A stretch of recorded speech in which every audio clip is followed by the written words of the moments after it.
So heading देंगे force equilibrium. चलिए, so force equilibrium की बात हम लोग करेंगे। हमने लिखा फोर्स तो आ गया हमें, तो फॉर सो लिख दीजिए, if for a body to be in force equilibrium, for a body to be in force equilibrium,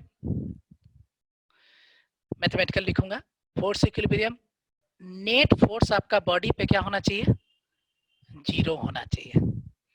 for a body, वो अगर फोर्स इक्विलिब्रियम में है तो वो बॉडी पे नेट फोर्स जीरो होना चाहिए।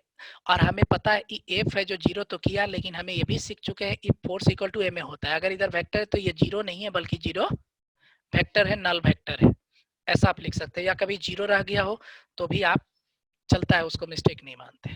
तो यहाँ पर एफ भी जीरो है और एम ए भी जीरो है। नॉर्मली हम मास कांस्टेंट का बात करते हैं, इसीलिए F equal to M A लिखा था।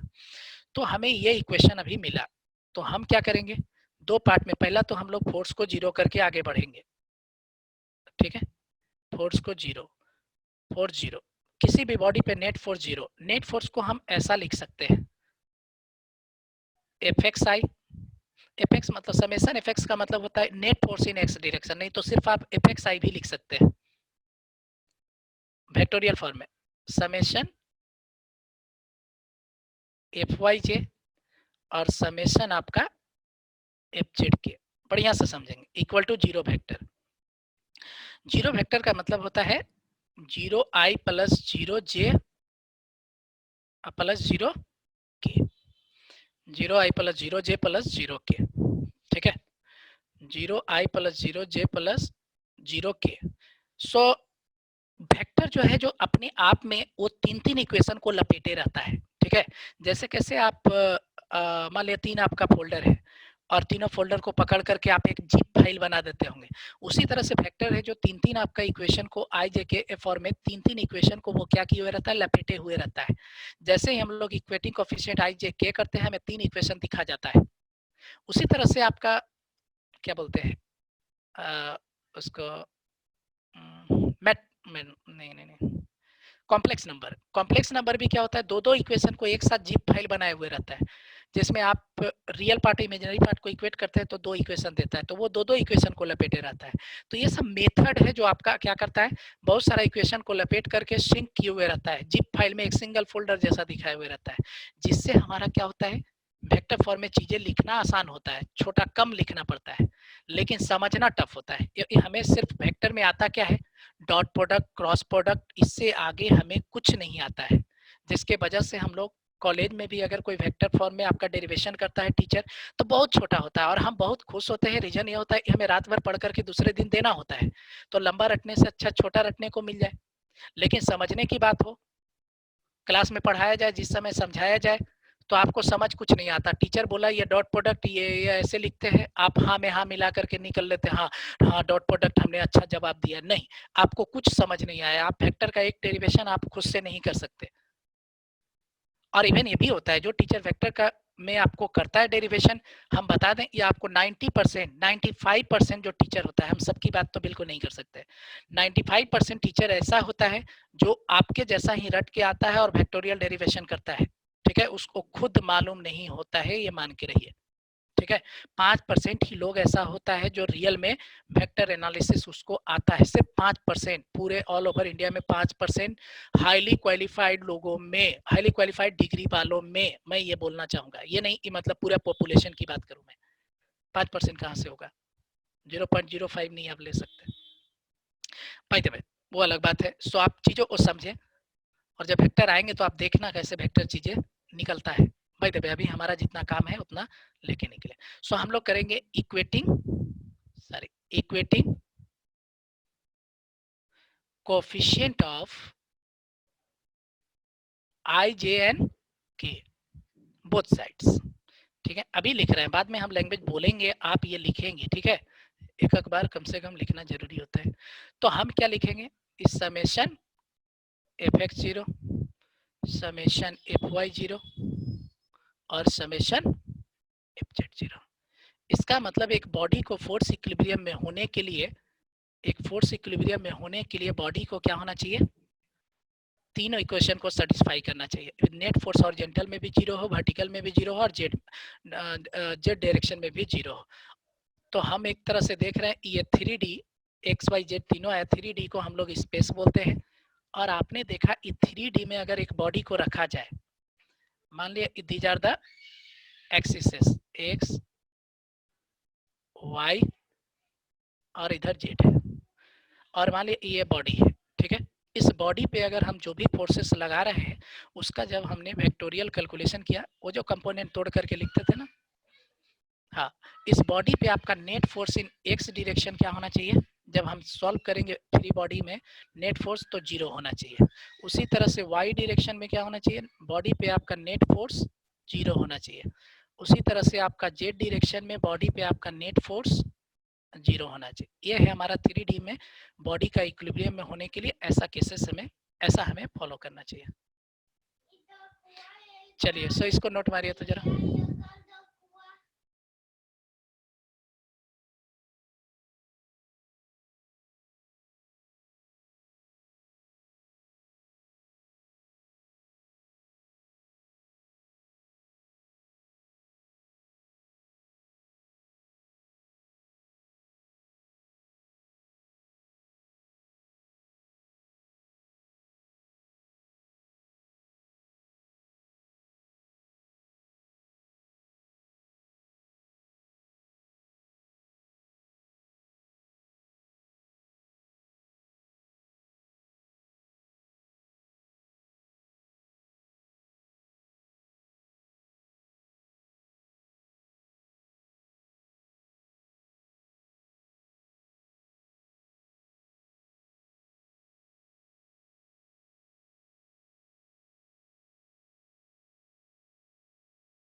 चलिए, सो उसी तरह से अगर हम लोग 2D में बात करें, 2D में 2D में तो बॉडी में दो इक्वेशन आपका होगा, एक आपका समेशन एक्स में जीरो और एक आपका वाई में जीरो। 2D को हम लोग प्लेन बोला करते हैं। और ये सिस्टम कुछ ये दो इक्वेशन होगा, एक्स इधर आपका वाई होगा, और मान लिया ये बॉडी, तो इस बॉडी में एक्स डायरेक्शन में नेट फोर्स जीरो होगा और साथ में आपका वाई डायरेक्शन में होगा। इसका मतलब अगर सिस्टम 2D हो तो हमें दो ही इक्वेशन लिखना पड़ेगा। और अगर आप उसी तरह से 1D की बात करें, जिसको हम लोग यूनी डायरेक्शनल बोलेंगे, उसमें आपका एक इक्वेशन होगा समेशन एफ एक्स जीरो, और ऐसे केस में सिर्फ आपका बॉडी में एक्स डायरेक्शन का फोर्स आपको जीरो होगा। ठीक है, चलिए, तो ये आपको तीनों डायरेक्शन में हमने फोर्स इक्विलिब्रियम की बात किया। तो ये F net equal to zero से, लेकिन हमें पता है कि F net equal to zero जो है वो M A equal to zero भी लिखा रहा है। तो हमें M A equal to zero क्या मीन करता है, हम इस पे थोड़ा स्टडी बनाएंगे। M A equal to zero भी तो हमारा इक्वेशन होगा। तो M A equal to zero से हमें क्या आइडिया लगता है, हम इस पे आएंगे। मास तो कांस्टेंट है, तभी आपका एम ए लिखाया था force. So A equal to 0 और ए 0 का मतलब हो गया ये आपका समेशन या समेशन बोल सकते हैं, नहीं तो आप एक्स खाली लिखिए, net acceleration in X direction X I plus A Y J plus आपका A Z K that will be equal to आपका 0 हो जाएगा। और 0 का मतलब हो गया 0 आई प्लस आपका 0 जे प्लस 0 के। सो ये हो गया आपको। उसी तरह से हम यहाँ पर इक्वेटिंग बोथ साइड क्या करेंगे, आई जे के कोफिशिएंट, तो एक्स 0 ए वाई 0 और ए जेड 0 मिलेगा, जिसको लेके हम आगे बात करेंगे नेक्स्ट पेज पे। तो आप इसको नोट मारिए।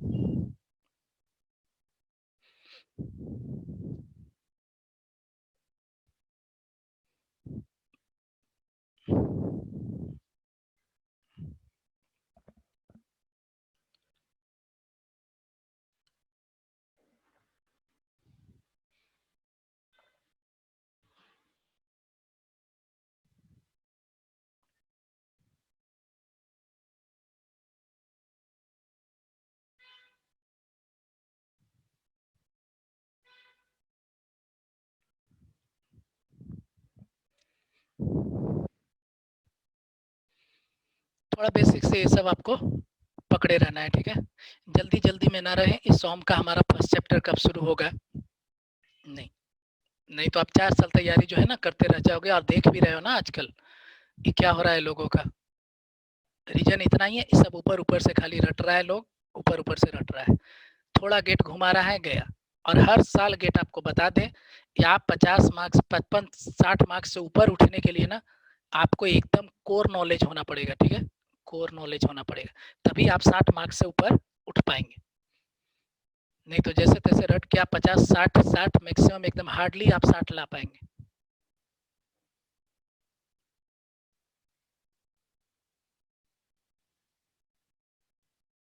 चलिए, सो नेक्स्ट पेज पे हम लोग बढ़े। हाँ, सो हम लोग लिखेंगे इक्वेटिंग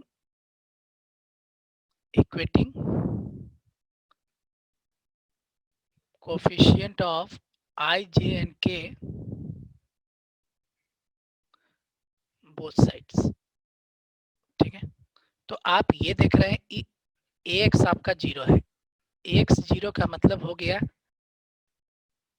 अगर हम एक्स डायरेक्शन के वेलोसिटी को वी एक्स मान लें तो D V X Y D T क्या हो जाएगा 0।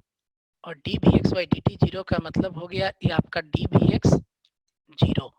और डी वी एक्स 0 का मतलब है V X equal to constant. Velocity constant हो गया एक्स डायरेक्शन का, मतलब फोर्स इक्विलिब्रियम में एक्स डायरेक्शन का वेलोसिटी अभी तक हमें कांस्टेंट मिला है। ये कांस्टेंट वैल्यू को हम दो तरीके से बात करेंगे। एक आपका कांस्टेंट वेलोसिटी ऐसा हो सकता है दैट कांस्टेंट वैल्यू इज 0, और एक ऐसा हो सकता है that constant value is not equal to 0। मतलब वेलोसिटी 0 का मतलब वो ये केस हो गया ई बॉडी रेस्ट में या फिर जिसको आप स्टैटिक बोलते हैं। सो वेलोसिटी कांस्टेंट होगा तो वो 0 भी हो सकता है मतलब रेस्ट में, और ऐसा बोले velocity not equal to 0, constant है बट 0 नहीं है, मतलब अदर देन 0 है, मतलब हैविंग सम वैल्यू जैसे 20 मीटर पर सेकंड 30 मीटर, लेकिन वो वैल्यू कांस्टेंट रहेगा। इसका मतलब ये है जो मोशन है लेकिन कांस्टेंट वेलोसिटी से, तो यही आपका मोशन इक्विलिब्रियम हुआ और ये स्टैटिक इक्विलिब्रियम हुआ।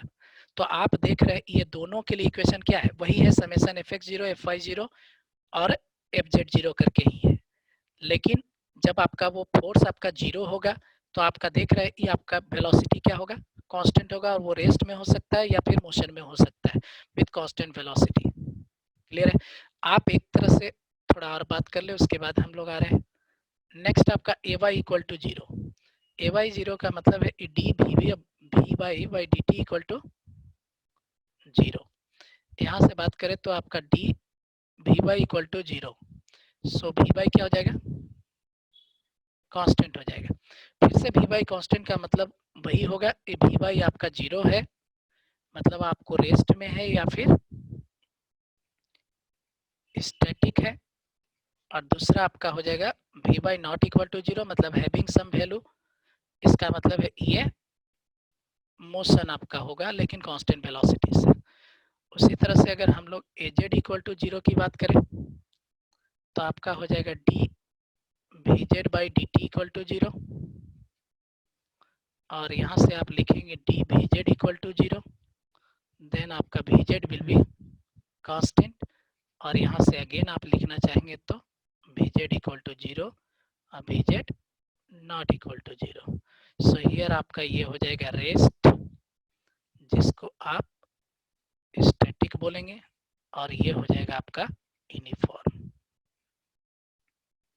तो आप जरा सा ध्यान दें, ये हमने देखा कि जब नेट फोर्स 0 था तो आपका वेलोसिटी क्या हुआ, एक्स वाई और जेड डायरेक्शन में कांस्टेंट हुआ, मतलब रेस्ट हुआ नहीं, तो आपका मोशन विद कांस्टेंट वेलोसिटी हुआ।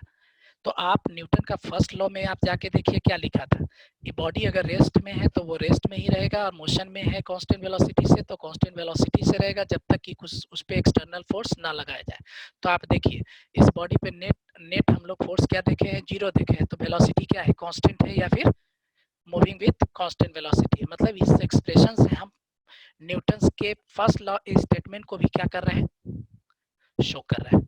सो यहाँ पर दोनों हम लोग का सो रहा है, पहला तो न्यूटन का सेकंड लॉ से हम बढ़े हैं, और फर्स्ट लॉ को भी हम यहाँ से देख पा रहे हैं, फर्स्ट लॉ को भी हम लोग देख पा रहे हैं। ठीक है, सो नोट मारिए।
तो यहाँ तक हम लोग का फोर्स इक्विलिब्रियम खत्म हो गया, जिसमें हमने 3D में ये सब एक आइडिया है।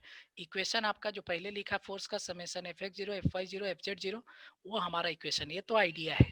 ठीक है, आइडिया आया, तो फोर्स का इक्विलिब्रियम खत्म हो गया। अब हम लोग बढ़ेंगे किसके लिए, न्यूटन सेकेंड लॉ में टॉर्क का हम लोग बेसिक से बढ़ेंगे, और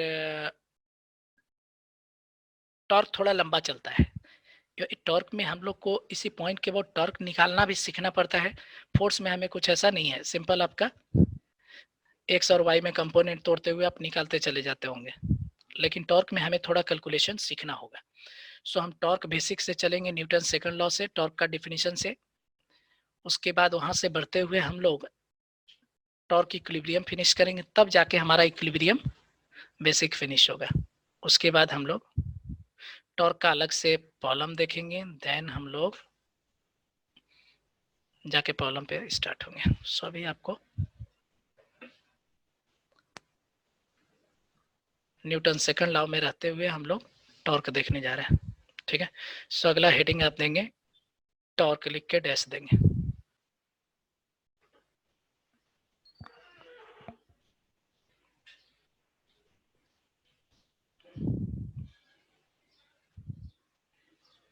चलिए, सो लिखेंगे टॉर्क।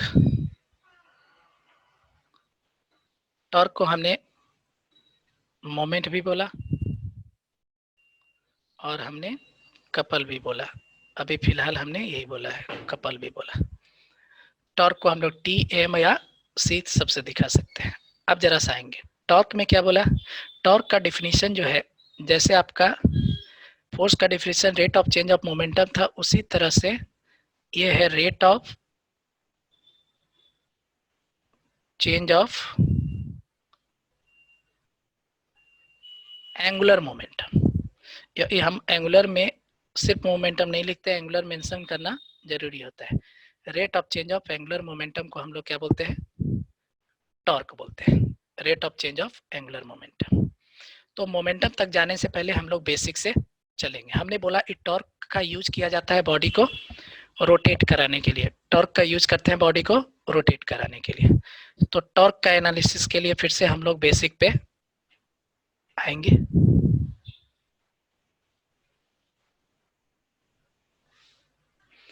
चलिए, हमने बोला टॉर्क है जो रोटेट कराता है। हमने क्या किया, यहां से एक हमने रेफरेंस क्रिएट किया, रेफरेंस क्रिएट किया। इस रेफरेंस से हमने माना कि किसी टी टाइम में,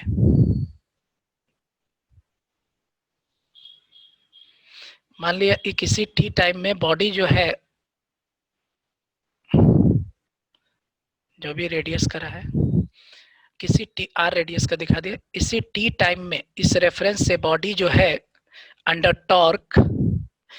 और एक चीज बता दें, टॉर्क जो है, हम टॉर्क है जो फोर्स से भी प्रोड्यूस करते हैं या डायरेक्ट टॉर्क भी लगाते हैं। हम टॉर्क भी डायरेक्ट लगा सकते हैं, नहीं तो हम लोग फोर्स से टॉर्क बनाते हैं। ठीक है, चलिए। सो हम लोग इस रेफरेंस से मान लिया इसी टी टाइम में, किसी टी टाइम में ये थीटा एंगल घूम गया। क्या घूम गया? ये किसी टी टाइम में ये थीटा एंगल घूम गया।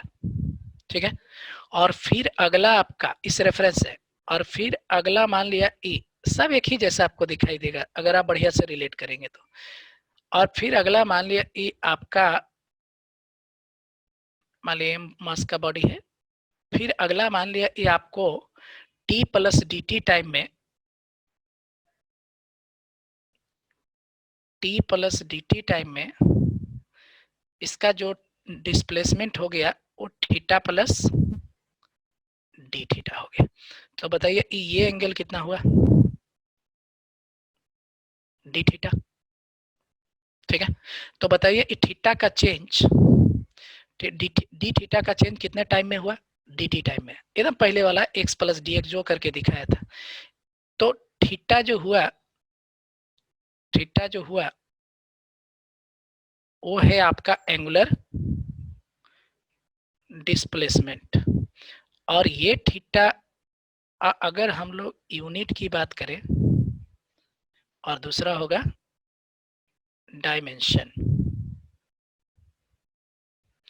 यूनिट की बात करें तो ये होता है रेडियन, लेकिन डायमेंशन जो होगा ये डायमेंशन लेस होता है। डायमेंशन लेस को आप 0 0 0 दिखाते हैं।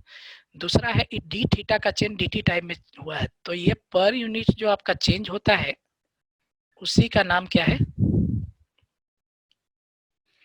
Angular velocity, angular velocity. और इसको हम लोग ओमेगा लिखते हैं, ओमेगा लिखते हैं, इक्वल टू कर लीजिए, इक्वल टू ओमेगा लिखते हैं।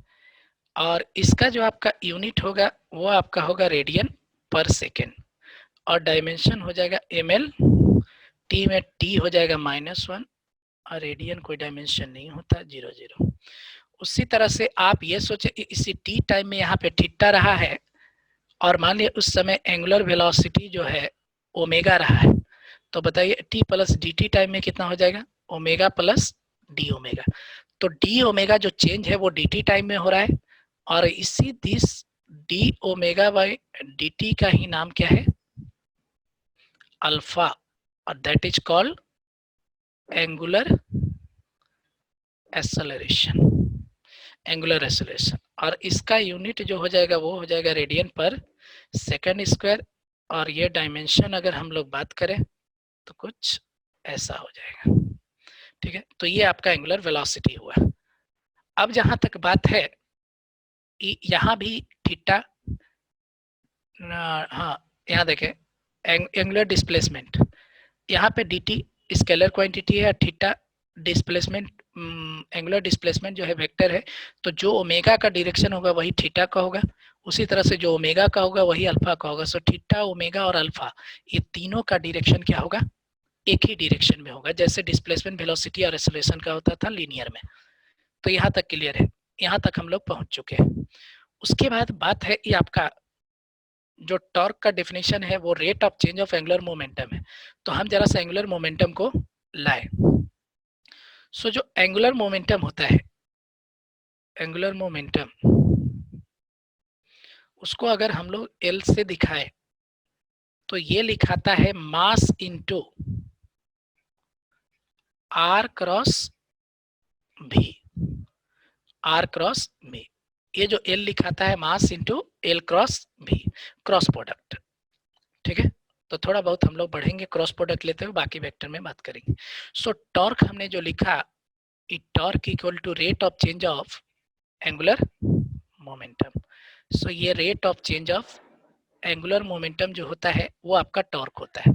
इसका मतलब D Y by D T हम लिखे तो एम आर क्रॉस भी ऐसा लिखा जाएगा आपको एंगुलर मोमेंटम। इसको हम आगे बात करेंगे। हमने बोला था ये जो लीनियर वाले में, फोर्स वाले में, डिस्प्लेसमेंट, वेलोसिटी, एक्सेलरेशन, मोमेंटम और टॉर्क और फोर्स सबका डायरेक्शन सेम है। उसी तरह से यहाँ भी आपका थीटा, ओमेगा, अल्फा, एल मतलब मोमेंटम, एंगुलर मोमेंटम, टॉर्क, ये सबका डायरेक्शन क्या होता है, भी सेम होता है। यहाँ भी आपको सबका डायरेक्शन क्या होगा, सेम होगा। पहले इतना नोट मारे, फिर आगे हम बात करें।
और जिसको क्लास में बहुत ज़्यादा दिक्कत हुआ है, ठीक है, वो अपना अपना कंसर्न जो है आप पर्सनल मैसेज में देंगे। ठीक है, हाँ, अपना अपना फीडबैक देंगे जो आपको लग रहा है। ठीक है, हाँ, फीडबैक में देंगे और पर्सनल मैसेज में देंगे। ग्रुप में आप कोई भी मैसेज जो है ना दिया करें ऐसे, ठीक है, ना दिया करें, सिर्फ आप मैसेज लें और फॉलो करें।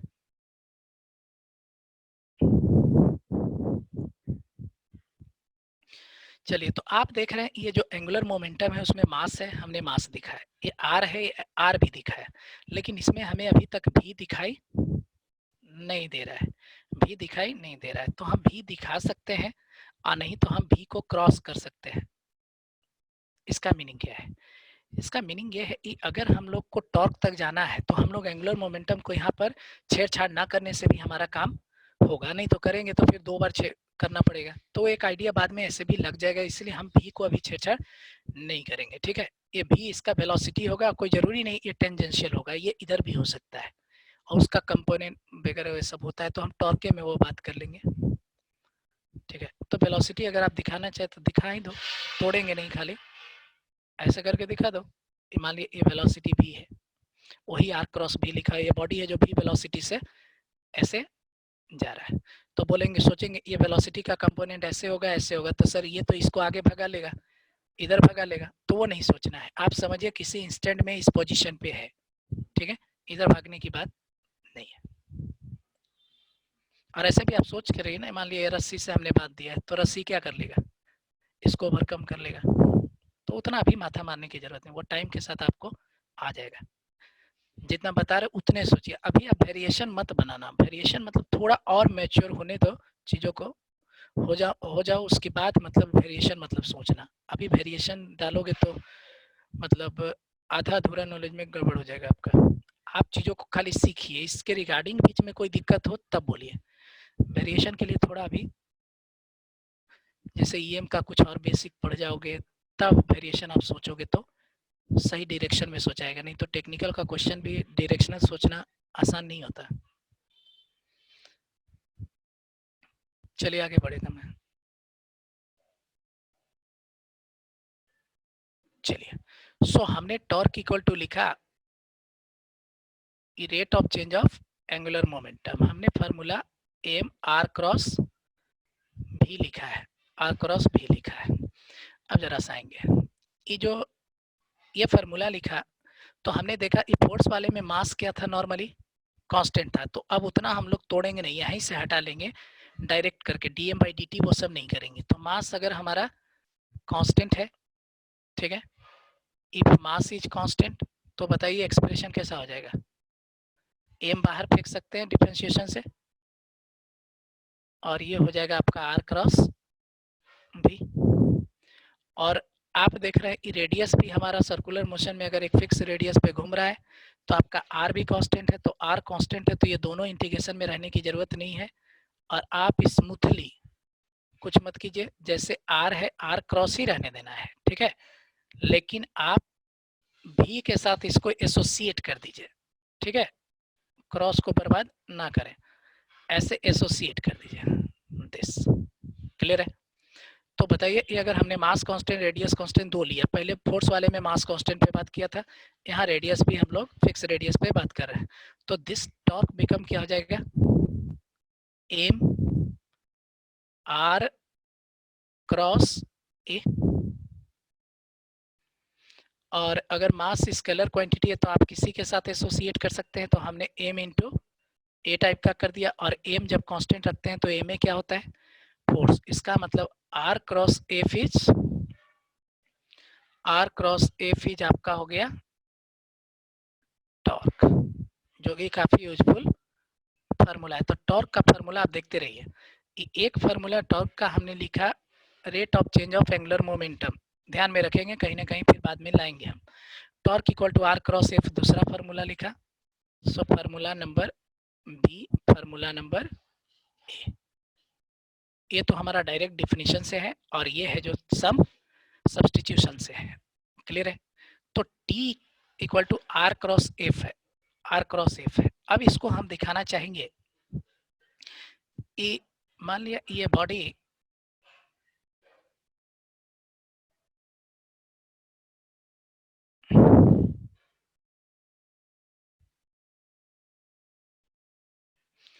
ऐसा सर्कुलर मोशन कर रहा था, और ये रहा इसका रेडियस, और या पोजीशन वेक्टर भी बोलते हैं अगर आर वेक्टर करके दिखा रहे तो ये बॉडी आपको यहाँ पे है, ऐसा भी दिखा सकते हैं, रेक्टेंगुलर भी दिखा सकते हैं, एम मास है। और मान लिया इस पे फोर्स आपका जो है, जो एफ ऐसा लग रहा है, एफ ऐसा लग रहा है, एफ लग रहा है। पहले भी दिखाया था, वही रेट ऑफ चेंज ऑफ भी के साथ मास एसोसिएट करके rate of change of momentum आपका लीनियर मोमेंटम आपका फोर्स बन गया है, जो भी कंपोनेंट भी दिखाए थे इसके पहले वाले डायग्राम में। तो आप ये सोचो, ई अगर ये पॉइंट वो है, ये आर है, ये एफ है, आर है और एफ है, और ये जो पोजीशन वेक्टर है हम इधर बॉक्स में लिखना चाहेंगे, ये अगर एक वेक्टर है, वेक्टर है, तो आप जानते हैं एक वेक्टर के पास क्या होता है, मैग्नीट्यूड और डायरेक्शन। एक वेक्टर ए है, तो एक वेक्टर के पास मैग्नीट्यूड और डायरेक्शन दोनों होता है। आपने सुना होगा एक वेक्टर के पास मैग्नीट्यूड और डायरेक्शन दोनों होता है। आपने सुना होगा जो एरो का लेंथ होता है, लेंथ होता है, वही लेंथ क्या होता है, मैग्नीट्यूड होता है। एरो का जो लेंथ होता है वो मैग्नीट्यूड को बताता है, और जो एरो होता है, एरो का जो जिस तरफ टुवर्ड्स कर रहा है, जिस तरफ ये डायरेक्ट कर रहा है, वो उसका डायरेक्शन होता है। डायरेक्शन का जस्ट मीनिंग क्या है? जैसे तुम मान लिया ये नॉर्थ की तरफ जा रहा है, तो आप क्या बोलोगे? आपका डायरेक्शन नॉर्थ की तरफ है। साउथ है तो साउथ की तरफ है, अप है तो अप है, डाउन है तो डाउन है। या फिर आप नॉर्थ ईस्ट के बीच से जा रहे हैं तो आप बोलेंगे इतना थीटा डिग्री पे है, इतना पे है। ठीक है, तो ऐसा करके हम लोग डायरेक्शन देते हैं। ठीक है, तो एरो डायरेक्शन को बताता है, मतलब ये एरो ये बता रहा है ये इधर जा रहा है ऐसे। तो हम एक वेक्टर को पैरेलली आगे, पीछे, लेफ्ट और राइट हम शिफ्ट कर सकते हैं, इससे हमारा वेक्टर इफेक्टेड नहीं होता। वेक्टर में दो ही चीज होता है, डायरेक्शन और मैग्नीट्यूड। तो मैग्नीट्यूड मतलब एरो का लेंथ हम अगर ये जो भी आगे पीछे लेफ्ट राइट किया है उस सबका अगर लेंथ उतना ही रखे तो मैग्नीट्यूड क्या होगा? कांस्टेंट रहेगा। और डायरेक्शन की बात है तो जब भी दो चीजों का दो दो वेक्टर अगर पैरेलल दिख रहा हो वेक्टर, तो वो दोनों क्या होता है? डायरेक्शन वाइज सेम होता है। तो ये सब क्या है? आपस में पैरेलल है, तो डायरेक्शन भी सेम हो गया। इसका मतलब ये vector can be shifted left right forward backward, जो भी है कर सकते हैं, जिससे उसका आइडेंटिटी हमारा लूज नहीं होता। लेकिन एक चीज चेंज होता है, वो है पॉइंट ऑफ एप्लीकेशन। मान लीजिए बॉडी है तो अभी ये यहाँ फोर्स लगा रहा था और यहाँ पर अब यहाँ लगाने लगा, तो सिर्फ खाली पोजीशन चेंज होता है, लेकिन डायरेक्शन और मैग्नीट्यूड नहीं चेंज होता। तो हम ऐसा बोल सकते हैं वेक्टर चेंज नहीं हो रहा है, वेक्टर चेंज हो रही है। तो हम आर को, हाँ यहाँ तक ओके है, यहाँ तक ओके है। तो ये ऐसा फोर्स लग रहा है, और आर क्रॉस एफ हमने इसके लिए लिखा है, जिसपे हम आगे बात करेंगे। तो आप इतना नोट मारे, फिर आगे हम डिस्कस करते हैं।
चलिए, अगला हम लोग का हेडिंग होगा सेंस एंड डायरेक्शन।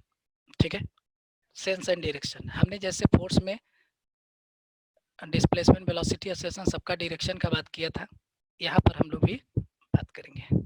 सो हमने हेडिंग दिया सेंस एंड डायरेक्शन। हमने लिखा सेंस है जो it changes with Vue. View मतलब ये है जो सेंस है जो आपका व्यू पे डिपेंड करता है। अगर हम व्यू बदलेंगे तो सेंस भी आपका चेंज होगा। और सेंस दो तरह का होगा, एक क्लॉकवाइज और दूसरा काउंटर क्लॉकवाइज, जिसको एंटी क्लॉकवाइज लिखा है। सो आगे से हम नोटेशन सी डब्ल्यू यूज करेंगे और सी सी डब्ल्यू यूज करेंगे, काउंटर क्लॉकवाइज और एंटी क्लॉकवाइज, और दूसरा क्लॉकवाइज। सो इतना नोट मारेंगे फर्स्ट।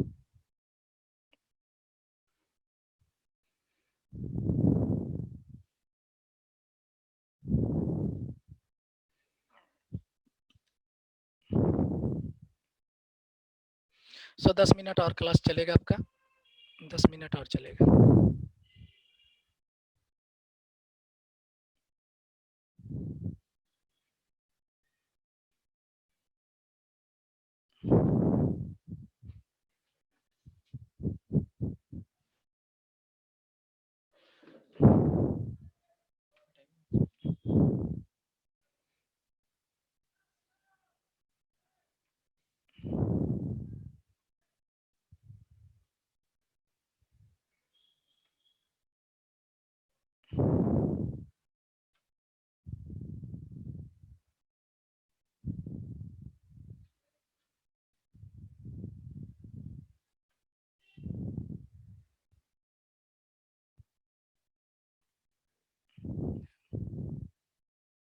नोट कर रहा होगा, हटा दीजिए।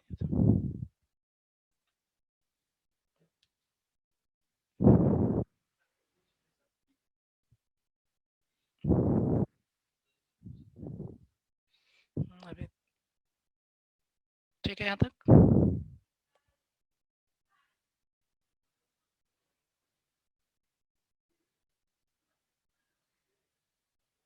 चलिए हम लोग नेक्स्ट पेज पे चले। तो हम सेंस की बात कर रहे थे। जैसे आप सिंपल देखो, ये मान लिया ये आपको एक बॉडी को हम मान लिया ये आपको इस पॉइंट से ऐसे घुमा रहा है। ये कौन सा डायरेक्शन हुआ? ये डायरेक्शन हुआ काउंटर क्लॉकवाइज। क्लॉकवाइज मतलब घड़ी का डायरेक्शन में या अपोजिट डायरेक्शन में, तो ये काउंटर क्लॉकवाइज हुआ। तो ये काउंटर क्लॉकवाइज आप फट से बोल दिए। ये आप इसको सामने से देख रहे हैं। आप ऐसा सोचो कि अगर आप इसको पीछे साइड से देखते तो आपको कैसा दिखाई देता है, थोड़ा सा पीछे रियलाइज कीजिए जाए। तो यही सेंस क्या दिखाई देता है? क्लॉकवाइज दिखाई देता। इसका मतलब है कि फ्रंट से आपका क्या दिखाई दे रहा है? Counter clockwise. और अगर हम बैक साइड से बात करें तो हमें ये क्लॉकवाइज दिखाई दे रहा है। इसका मतलब है ये सेंस है जो आपका व्यू पे डिपेंड कर रहा है। ठीक है, ऊपर नीचे से नहीं देखेंगे इसको, फ्रंट से या फिर बैक से। लेकिन जो डायरेक्शन होता है, डायरेक्शन जो होता है, अगला डायरेक्शन जो बात करें वो ऑलवेज क्या होता है? डायरेक्शन इट डजंट चेंज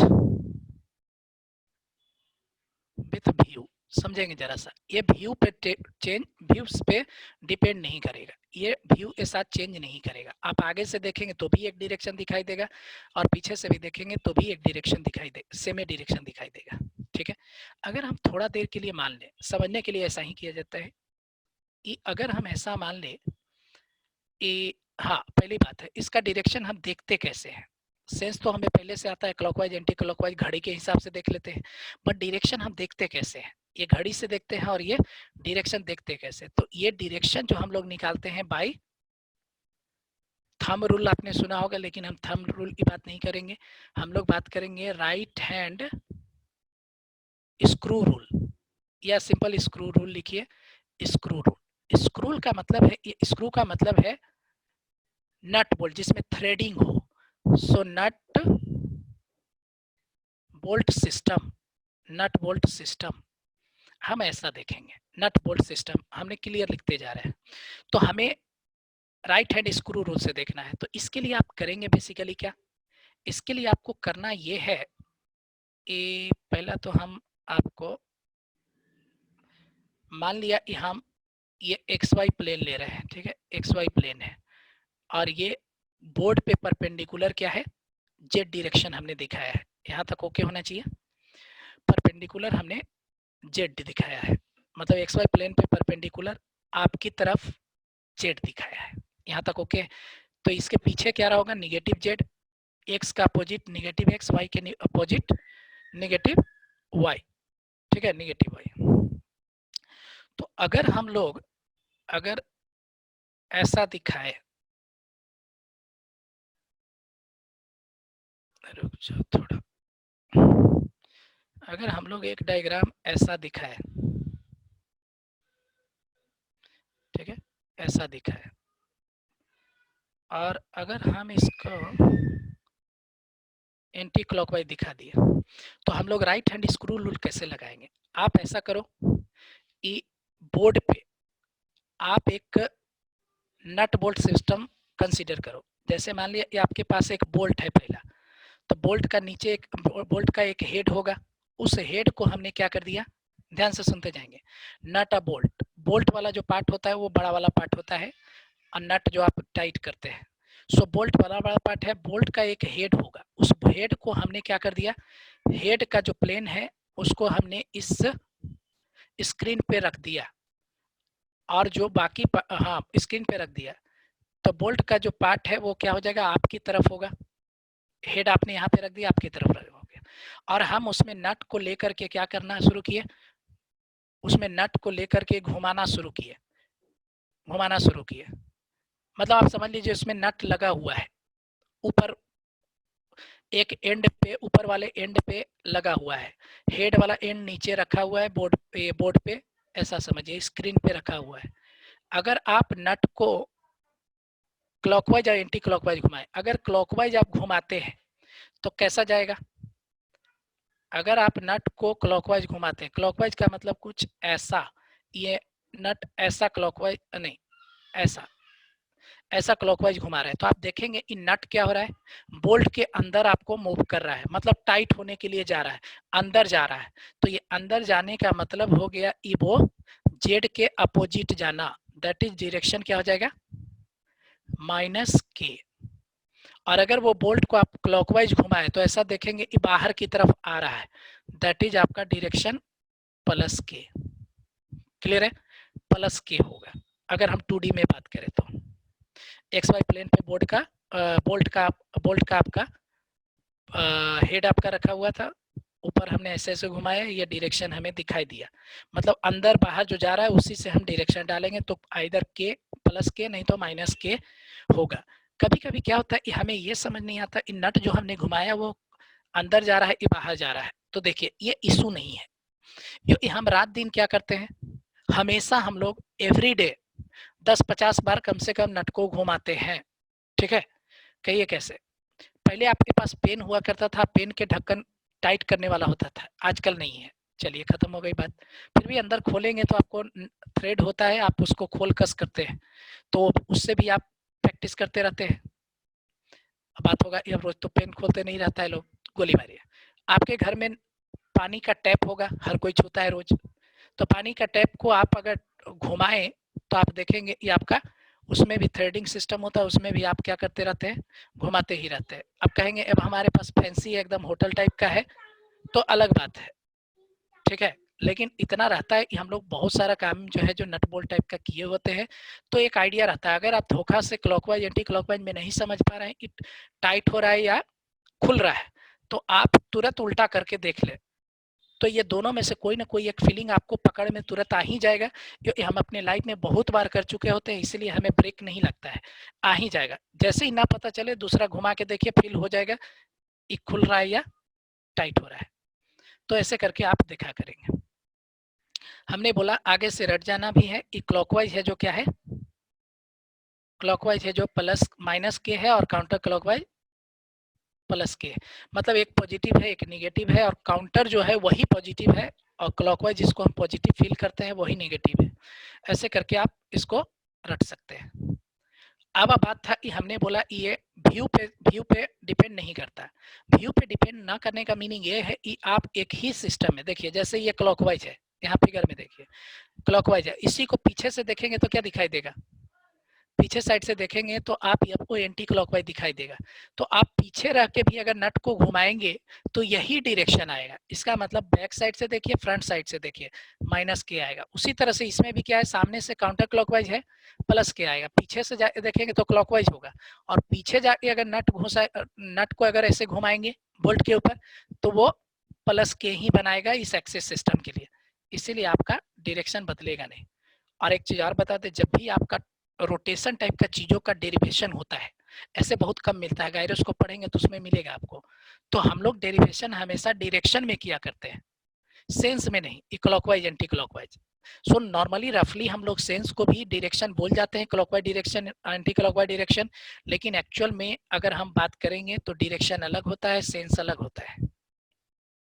जब भी फैक्टोरियल जो भी हम डेरिवेशन करते हैं तो हम लोग डायरेक्शन से किया करते हैं, ठीक है, लेकिन नॉर्मल तरीके से हम लोग को डायरेक्शन से जाने की जरूरत नहीं है। अगर नॉर्मल एनालिसिस करते हैं तो आप क्लॉकवाइज एंटी क्लॉकवाइज से ही काम होते रहता है, लेकिन जब कभी भी डेरिवेशन का जरूरत होता है तो रोटेशन टाइप का चीजों में डायरेक्शन हम लोग जाते हैं, और डायरेक्शन आपका निकाला जाता है by right hand screw rule. तो ये हो गया रिगार्डिंग डायरेक्शन, क्लियर है, ये हुआ आपका रिगार्डिंग डायरेक्शन। चलिए इतना नोट मार लीजिए। उसके बाद हमने टॉर्क का 2 फार्मूला लिख के छोड़ा हुआ है, ए और बी करके हमने लिखा था, एक और फार्मूला आपको बनेगा, और वहीं से हम लोग आगे टॉर्क का इक्विलिब्रियम के लिए आगे बढ़ेंगे। सो एक फार्मूला और जो बनाने जा रहे हैं जरा ध्यान दें। चलिए, सो हमने दिखाया एक आर है, वो पकड़ लीजिए और यहाँ पे एक बॉडी है, इस बॉडी पे फोर्स हमने एफ लगाया, एफ लगाया, ठीक है। अगर मान लिया ये फोर्स एफ लगाया, कोई डायरेक्शन में जा रहा है, तो ये इसका एक एंगल दे देगा। ये मान लिया ये आपको ये एंगल जो है आपको थीटा है, ये थीटा है। इसके साथ आर वेक्टर, आर को हम आगे बढ़ाएंगे तो ऐसे जाएगा, एक वेक्टर को हम आगे पैरेलली शिफ्ट कर सकते हैं, तो करने की जरूरत नहीं है। ये थीटा है, तो बताइए ये, और इस आर को हम अगर लिखे तो सॉरी एफ को अगर लिखे तो हम एफ का दो कंपोनेंट तोड़ने जा रहे हैं, एक आपका परपेंडिकुलर टू आर, ये परपेंडिकुलर टू आर है, और एक आपका एलोंग आर। तो एफ का कंपोनेंट एलोंग आर हो जाएगा एफ कॉस थीटा, और परपेंडिकुलर हो जाएगा आपका एफ साइन थीटा, ठीक है।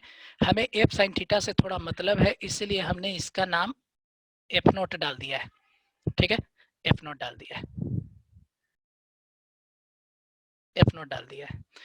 तो हम लोग टॉर्क इक्वल टू जो सेकंड फार्मूला बी से, फ्रॉम बी से हमने टॉर्क इक्वल टू लिखा था,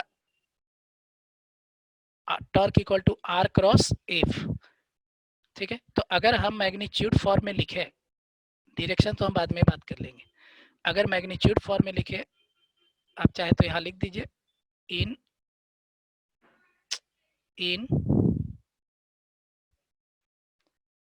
मैग्नीट्यूड फॉर्म, बाकी क्रॉस प्रोडक्ट जब पढ़ेंगे सब जानेंगे, अभी मैग्नीट्यूड फॉर्म। तो टॉर्क इक्वल टू आप लिखते होंगे आर एफ साइन थीटा, ये पहले से लिखते आते हैं, तो ये पार्ट यहाँ तक आप नोट करेंगे, और तीसरा फार्मूला बना करके हम लोग क्लास को रोकेगा, तीसरा फार्मूला थर्ड बना के।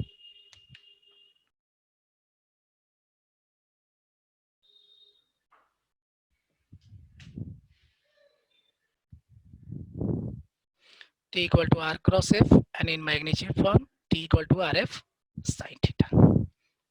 सो डायरेक्शन हम लोग एक बार सीख चुके हैं, फिर हम इसके साथ डायरेक्शन को अभी मैग्नीट्यूड लिख रहे हैं, बाद में हम डायरेक्शन को कोरिलेट मारेगा।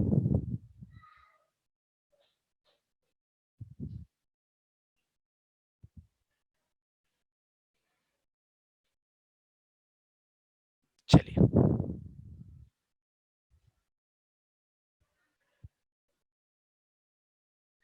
थोड़ा फास्ट करेंगे।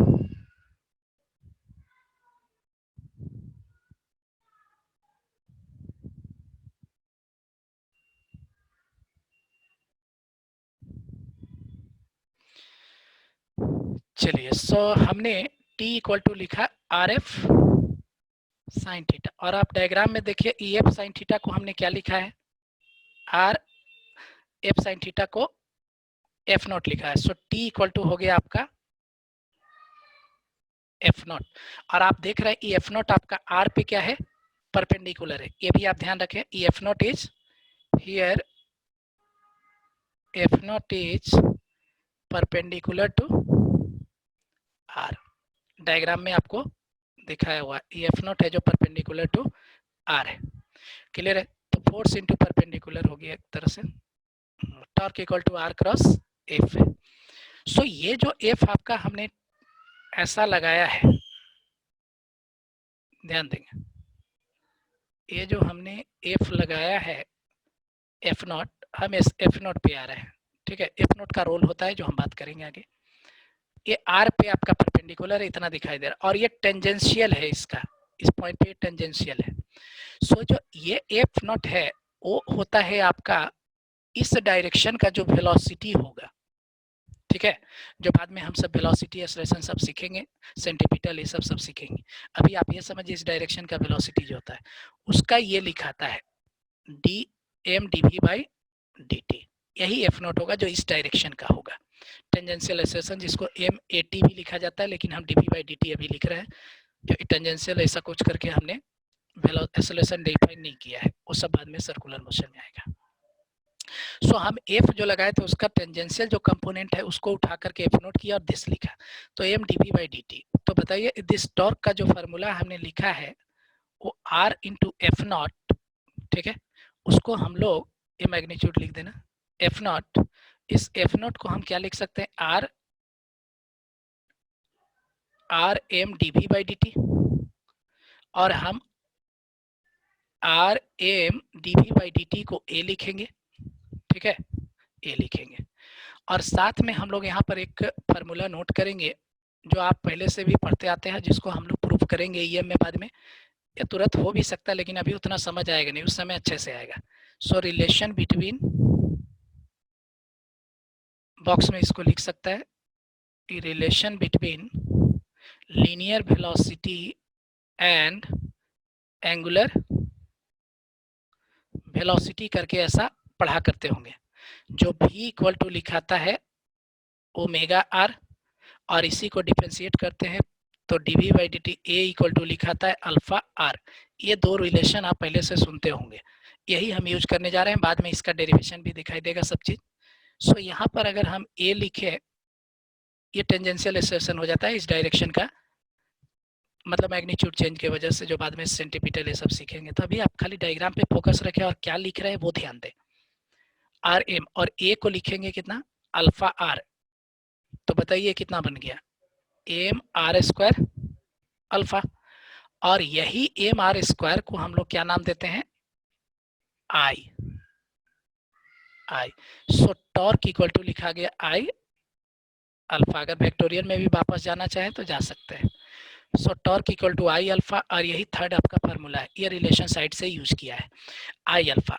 वेयर आई आपका जो होता है, नोट करते रहेंगे, वेयर आई जो होता है वो होता है आपका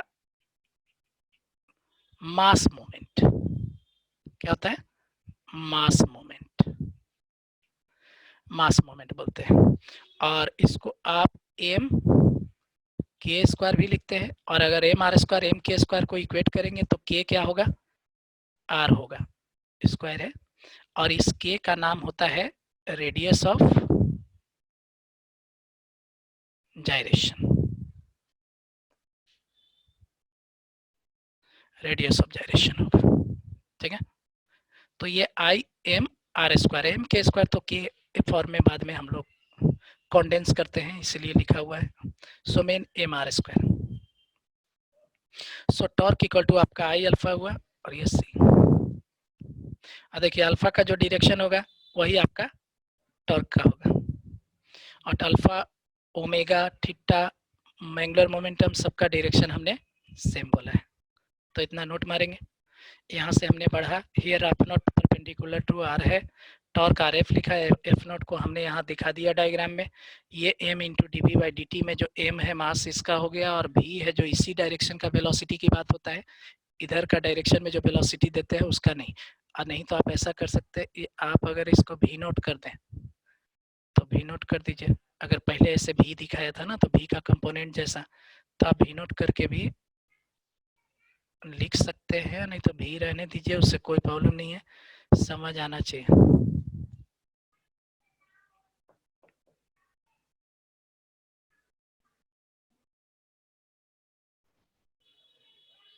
ये नोट कर दीजिए, ऐसा ही, नहीं तो टेंजेंशियल टी भी लिख सकते हैं, नहीं तो भी नोट एफ नोट लिखते हैं तो लिख दिया, नहीं तो एफ टी भी टी ऐसा करके लिख सकते हैं, तो भी प्रॉब्लम नहीं है।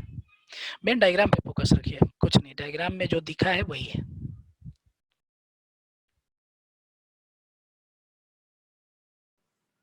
इस डायरेक्शन को हम लोग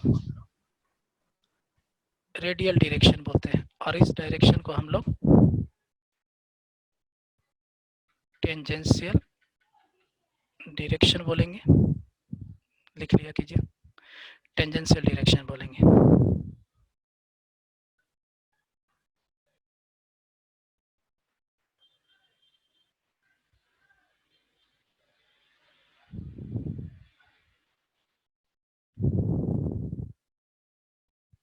चलिए सर, थोड़ा हम लोग और 1 मिनट टाइम लेंगे, और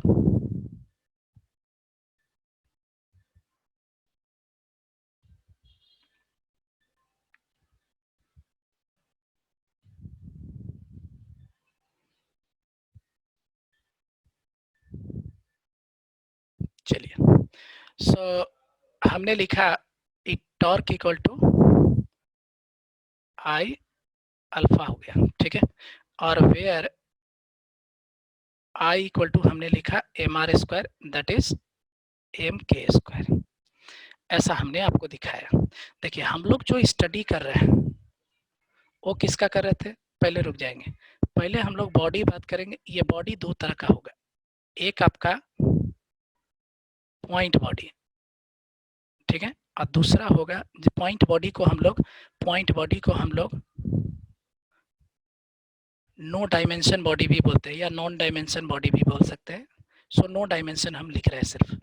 और दूसरा होगा आपका ज्योमेट्री बॉडी, जीओ ज्योमेट्री बॉडी, जिसको हम लिखेंगे डायमेंशन बॉडी, ठीक है। डायमेंशन मतलब डायमेंशन होगा। पॉइंट बॉडी को ऐसा दिखाते हैं, नहीं तो ऐसा दिखाते हैं, जो हम दिखाते भी आए।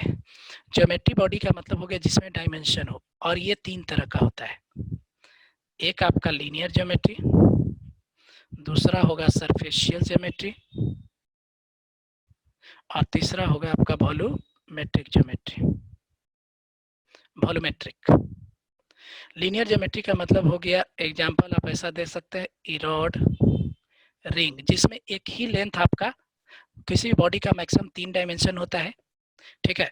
लेकिन 3 डायमेंशन में अगर एक डायमेंशन 2 डायमेंशन से बहुत बड़ा हो, जैसे एक रॉड है, रेक्टेंगुलर टाइप का रॉड है, तो रॉड का लेंथ बहुत बड़ा है लेकिन उसका आपका विड्थ और हाइट बहुत कम है, मतलब उसका विड्थ और ब्रेथ बोल सकते हैं, ब्रेथ और आपका जो भी लेंथ मतलब विड्थ है जो बहुत कम है, तो वैसे ज्योमेट्री को लीनियर ज्योमेट्री बोलते हैं। सरफेशियल जिसमें एरिया हो, जैसे एग्जांपल दे सकते हैं प्लेट, प्लेट कैसा होता है जिसमें थिकनेस बहुत कम होता है, बाकी लेंथ विड्थ बहुत ज़्यादा होता है। सो सरफेशियल ज्योमेट्री का मतलब if 2 dimension is much greater than the third one, a plate, circular plate, rectangular plate, square plate, triangular plate, trapezoidal plate, कुछ भी हो सकता है। अब वॉल्यूमेट्री, तो ये सब इसका एग्जांपल होगा जो हम धीरे धीरे जानेंगे। और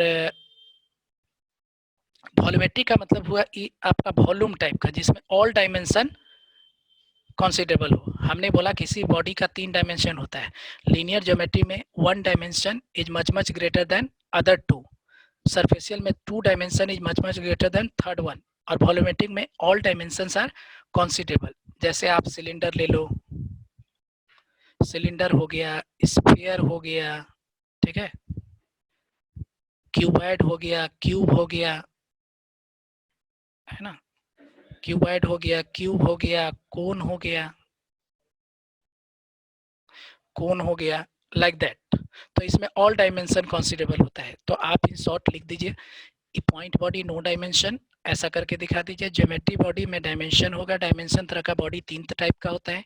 लीनियर बॉडी, जिस जैसे रॉड हो गया, रिंग हो गया, रिंग का मतलब ऐसा टाइप का रिंग बना लीजिए, बट ऐसे रॉड हो गया, रिंग हो गया, ऐसा रिंग ऐसा दिखा दो, रिंग हो गया, लाइक दैट।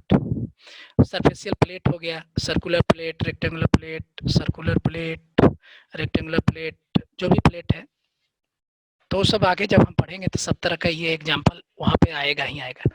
आप अभी खाली लिखिए 1 dimension much greater than other 2, sorry हाँ अदर 2, इसमें 2 dimension is much greater than third one, और इसमें वॉल्यूमेट्रिक में ऑल डायमेंशंस आर कंसीडरेबल, मतलब having some finite value, like that. अब जरा सा आइए, हम आई के रिगार्डिंग बात कर रहे थे, तो हमने लिया क्या, एक पॉइंट मास लिया था, याद कीजिए, और हमने आर रेडियस पे डाला, तो आपने देखा इस पॉइंट के अबाउट हमारा क्या आ रहा था, आई एम आर स्क्वायर आ रहा था, ठीक है, ये पॉइंट बॉडी का। तो ये हो गया,